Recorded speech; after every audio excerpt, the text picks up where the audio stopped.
వాళ్ళిద్దరూ లవర్స్. ఎన్నో ఏళ్లుగా ప్రేమించుకుంటున్నారు. ఊళ్ళో కలుసుకోవడం ఇబ్బంది అవుతుందని చెప్పేసి హైదరాబాద్‌కి రావడం జరిగింది. హైదరాబాద్‌లో ఒక ఫంక్షన్ అటెండ్ అయ్యారు. ఆ ఫంక్షన్‌లో బాగా ఎంజాయ్ చేశారు. ఫ్రెండ్స్‌తో అందరూ కలిసి ఫోటోలు దిగారు. అక్కడే లంచ్ చేశారు. అయిపోయిన తర్వాత హైదరాబాద్‌లో ఎస్ఆర్ నగర్‌లో ఒక ఓయో రూమ్ అద్దెకు తీసుకున్నారు. కలిసి డిన్నర్ చేశారు. కలిసి డిన్నర్ చేసిన తర్వాత ఓయో రూమ్‌లోనే ఎంజాయ్ చేశారు. ఓయో రూమ్‌లో హ్యాపీగా గడిపిన తర్వాత డిన్నర్ కూడా అక్కడే చేసి హేమంత్ కొంచెం అబ్బాయి మద్యం కూడా తీసుకున్నట్టు తెలుస్తుంది మనకు.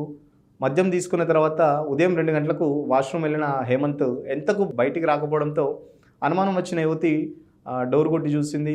బాత్రూంలోకెళ్ళి చూసిన తర్వాత అమ్మాయి షాక్ గురైంది. హేమంత్ కింద పడిపోయి ఉన్నాడు. అమ్మాయికి ఏం అర్థం కాలేదు. వెంటనే హేమంత్ ఫ్రెండ్స్ కాల్ చేస్తే ఆ నైట్ వాళ్ళొచ్చారు. వాళ్ళొచ్చిన తర్వాత పడి ఉన్న హేమంత్ చూసి వాళ్ళు కూడా షాక్ గురయ్యారు. ఎంత లేపినా హేమంత్ లేవలేదు. వెంటనే 108 కాల్ చేశారు. 108 సిబ్బంది వచ్చి హేమంత్ అప్పటికే చనిపోయాడని చెప్పేసి నిర్ధారించుకున్నారు. వెంటనే పోలీసులు కూడా రావడం జరిగింది. పోలీసులు వచ్చి కేసు కూడా నమోదు చేసుకున్నారు. మృతుడి తల్లి హేమలత కంప్లెయింట్ ఇవ్వడం జరిగింది. మా అబ్బాయి ఎలా చనిపోయాడు ఏంటని అసలు ఈ కంప్లెయింట్ పోలీసులకు ఇవ్వడం జరిగింది. పోలీసులు కూడా విచారణ చేస్తున్నారు. అసలు ఇంతకీ హేమంత్ ఎలా చనిపోయాడు?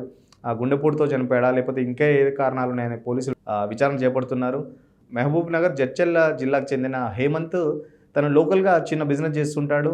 తన లవర్‌తో పాటు అక్కడ ఊళ్ళో కలుసుకోవడం ఇబ్బందిగా మారిందని చెప్పేసి హైదరాబాద్‌కి వస్తే మమ్మల్ని ఎవరు గుర్తుపట్టరు. ఇక్కడ ఎంజాయ్ చేయొచ్చు. మాకు ఎలాంటి అడ్డు అదుపు ఉండదు. మమ్మల్ని ఎవరు గుర్తుపట్టరు కదని ఎంజాయ్ చేద్దాం అనుకుని వచ్చిన హేమంత్‌కి సడెన్‌గా ఇలా చావు రావడం అనేది విషాదకరం. హేమంత్ తల్లి బోరున విలిపిస్తుంది. అసలు తన లవర్‌కి ఏమైందని ఒక పక్కన లవర్ కూడా కంగారు పడడం, ఫ్రెండ్స్ కూడా కంగారు పడడం. నిన్నటిదాకా అంటే పొద్దున ఫ్రెండ్స్ అంతా కలిసి మ్యారేజ్‌లో ఎంజాయ్ చేసి నైట్ వచ్చేసరికి తన ఫ్రెండ్ చనిపోవడం కూడా ఫ్రెండ్స్ జీర్ణించుకోలేకపోతున్నారు.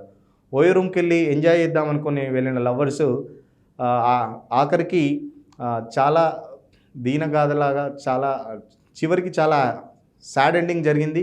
దీనికి సంబంధించి సూపర్ డీలక్స్ అని ఒక తమిళ్ మూవీ వచ్చింది. సేమ్ ఇదే సీన్ కూడా సూపర్ డీలక్స్ మూవీ చూసుకున్న ఎవరైనా ఈ సీన్ చూస్తే గుర్తుపడతారు. ఇలాంటి సీన్ ఒకటి ఉంటుంది సూపర్ డీలక్స్ మూవీలో. సో ఈ సంఘటన చాలా విషాదకరం. ఎంతైనా ఎంజాయ్ చేద్దాం అనుకొని వచ్చిన లవర్ చనిపోవడంతో లవర్ కూడా చాలా దిగ్భ్రాంతికి గురైందని చెప్పొచ్చు.